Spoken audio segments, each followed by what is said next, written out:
Hello दोस्तों। Again आप लोगों का मेरे चैनल पे बहुत बहुत स्वागत है। मैं Vishnu Kumar right to information पे आप लोगों का स्वागत करता हूँ। तो जैसा कि हम लोग जानते हैं कि सीट अलॉट हो चुका है एनसीएचएम के वेबसाइट पे और काउंसलिंग की जो प्रोसेस है वो शुरू हो गई है। लेकिन मेरे यूट्यूब चैनल पे काफ़ी सारे बच्चों का जो है कुछ कंफ्यूजन है, उससे रिलेटेड क्वेश्चंस आ रहे हैं। तो मुझे लगा कि मैं इस पर एक वीडियो बना दूं ताकि सारे लोगों को एक ही बार में पता चल जाए। ऐसे मैं उनके साथ सवालों का जवाब तो दे ही रहा हूँ।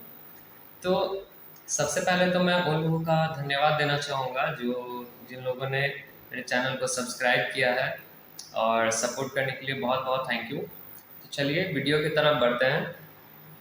जैसे कुछ लोग मेरे से पूछ रहे हैं कि अभी जो फर्स्ट राउंड चल रहा है, तो इस फर्स्ट राउंड में अगर वो डॉक्यूमेंट अपलोड करते हैं या फिर अपना फ़ी को जो है वो पे कर देते हैं जो कि 40,000 है, तो क्या उनकी सीट फिक्स हो जाएगी और क्या वो अगले राउंड में बैठ पाएंगे या फिर नहीं। तो कुछ लोगों का ये क्वेश्चन है। तो देखिए, बात ये है कि आप जो है अभी आपसे जो डॉक्यूमेंट मांग रहा है आप दे दीजिए। आप फी जो है आप उसको पे कर सकते हैं, तभी आप सेकेंड राउंड में बैठ पाइएगा। और सेकेंड राउंड में आप तभी बैठ पाएंगे जब आप सबमिट विलिंगनेस एक ऑप्शन था कल, तो उसमें अगर आपने फ्लोटिंग सिलेक्ट किया होगा तो ही।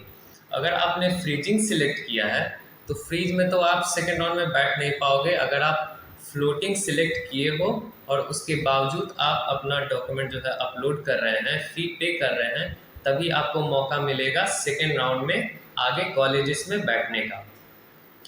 तो जो भी डॉक्यूमेंट्स है या फिर जो भी क्या बोलते हैं फ़ी है, आप उसको पे कर दीजिए। कुछ देर पहले मेरी बात हुई आईएचएम हाजीपुर में जो कि है, तो वहाँ से टीचर ने मुझे गाइड किया कि हाँ, बच्चों को जो है डॉक्यूमेंट अपलोड करने होंगे और फ़ी जो है पे करनी होगी, तभी वो आगे राउंड में बैठ पाएंगे। और पिछले साल भी ऐसा ही हुआ था। और अगर जो बच्चे जो फर्स्ट राउंड में उन्हें कॉलेज मिला है उससे खुश हैं, आई मान लेते हैं कि उनको दिल्ली मिला और वो दिल्ली में खुश हैं, तो उन्हें क्या करना था, उन्हें फ्लोटिंग की जगह फ्रीज पे सिलेक्ट करना था और बस वो अपना अपलोड कर दो डॉक्यूमेंट और फी पे कर दो। और उसके बाद जो है आप आगे प्रोसीड नहीं कर पाओगे, सेकेंड राउंड में नहीं जा पाओगे।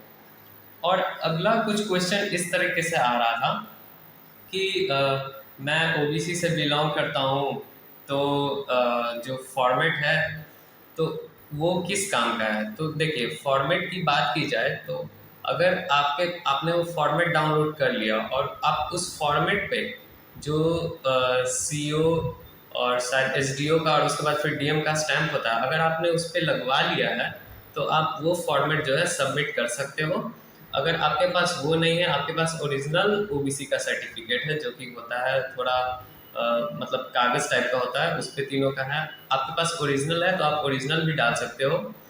और अगर बात की जाए कि अगर मान लेते हैं कि किसी बंदे को चेन्नई मिला है, चेन्नई का आईएचएम मिला है या फिर बैंगलोर का आईएचएम मिला है या फिर कोलकाता का आईएचएम मिला है मान लेते हैं, और उनके पास वो उसी स्टेट में रहते हैं, जैसे कि मैं कोलकाता में रहता हूँ मान लेते हैं और मुझे कोलकाता आईएचएम में ही जाना है, तो अगर आपके पास स्टेट लेवल का भी ओबीसी बना हुआ है तो कोई दिक्कत नहीं है।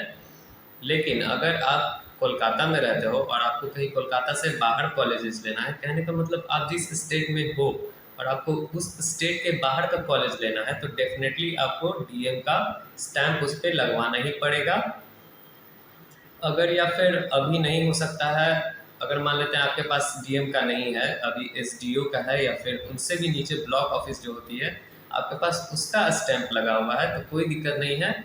आप उसका पीडीएफ क्लिक करके आप उसको सबमिट कर दो।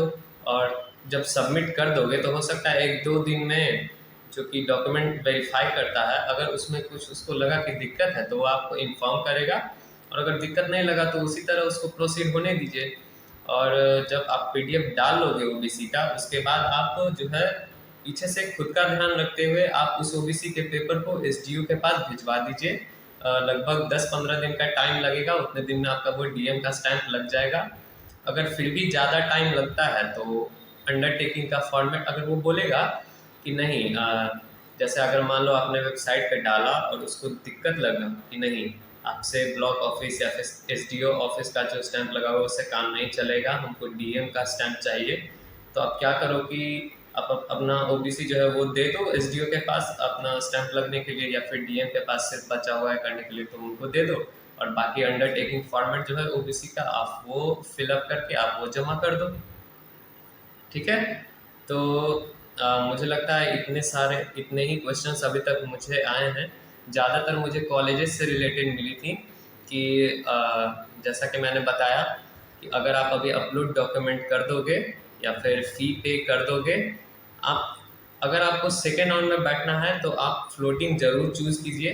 फ्लोटिंग चूज़ करने के बाद ही आप सेकेंड राउंड में बैठ पाओगे।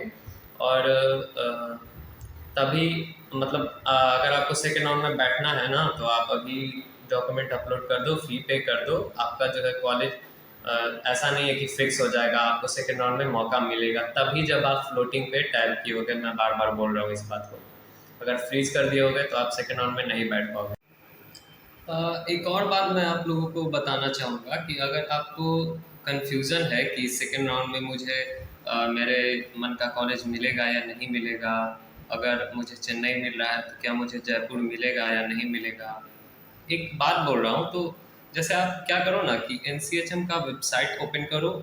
जब उसको ओपन करोगे देखना वहाँ पे प्रोसीड, क्लिक हेयर, इस तरह का बीएससी प्रोग्राम रहता है, उस पर बस टैप करो और जो ब्लैक कलर का जो चार्ट खुलता है लंबा सा जिसमें सारे फॉर्मेट से सारे दिए गए हुए हैं, उसी में सबसे टॉप पोजीशन पे लिखा हुआ है ओपनिंग एंड क्लोजिंग टाइम। आप उस पर जाओ, आपको जिस भी कॉलेज में पता करना है कि अगले राउंड में मिलेगा या नहीं मिलेगा, तो आप उसमें जो है अपना इंस्टीट्यूट सिलेक्ट कीजिए और उसके बाद राउंड 1 सिलेक्ट कीजिए, फिर बीएससी प्रोग्राम सिलेक्ट कीजिए। और अब आप उसका देख सकते हैं कि अभी जो राउंड 1 चल रहा है उसका ओपनिंग एंड क्लोजिंग टाइम कितना था, आप जनरल से हो, आप ओबीसी से हो, उसमें सारी चीज़ें जो हैं शो की हुई हैं, दिखाई हुई हैं। आप वो देखो और वो देखने के बाद आप अंदाज़ा लगा सकते हो कि अगले राउंड में जो है मुझे मिलने का कितना चांस है वो कॉलेज। जैसे अगर मान लेते हैं कि मुझे आईएचएम जयपुर जाना है, ठीक है, और उसका मैं ओबीसी से बिलोंग करता हूँ मान लो, और मुझे जाना है जयपुर, ठीक है, और मेरे रैंक आए हैं 5000 समथिंग, लेकिन फर्स्ट राउंड में जो है क्लोजिंग रैंक मान लेते हैं कि वो 3000 तक ही गया और आपका आया है 5000। तो हम लोग जनरली क्या होता है ना कि सेकेंड राउंड में जाने पे लगभग 3 से 4000 तक का ही गैपिंग रहता है, तो आप उस हिसाब से जान लो कि कितने आपके चांसेस हैं नेक्स्ट राउंड में मिलने के या फिर नहीं मिलने के। ठीक है, ओके, चलिए फिर ठीक है। अगर आपको मेरी वीडियो ये हेल्पफुल लगी हो तो do share and like and subscribe. बाकी देखता हूँ, मैं भी जा रहा हूँ अपना डॉक्यूमेंट अपलोड कर देते हैं और फिर जो है वो पे कर देते हैं, आगे जो होगा वो देखेंगे। ठीक है, चलिए फिर ठीक है। Thank you so much for watching, take care, bye bye.